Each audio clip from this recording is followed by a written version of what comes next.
Fagaatu duunaa miti.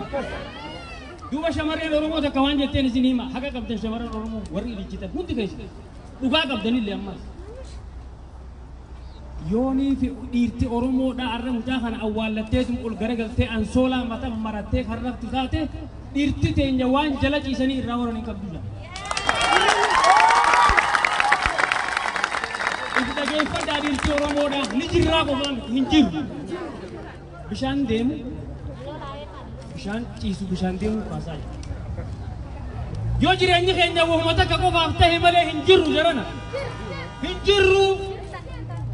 Kanaaf Oromoon bara baraan booyaatuma as geenye arraan booda wareegama mucaa kanaarraa wareegama hayyicha kanaarraa xiqqeenyaaf dhagaa bubbeen hin fuune haa caaluu hundeessaa booda yookaan Itoophiyaa santaalee Amaarolee jiraachuu yookaan ammoo Oromiyaatti akka dhiiraatti falmannee eenyummaa keenya kabajaatti godhuu qabna. Tana dubbiin jiru. Warri ala jirtan waan namni ala jiru godhu goonu. Kan biyya jiru waan godhu itti namni isaa beeka. Kabaja abbaaf godha. Abbaatu if maraa jibuuf.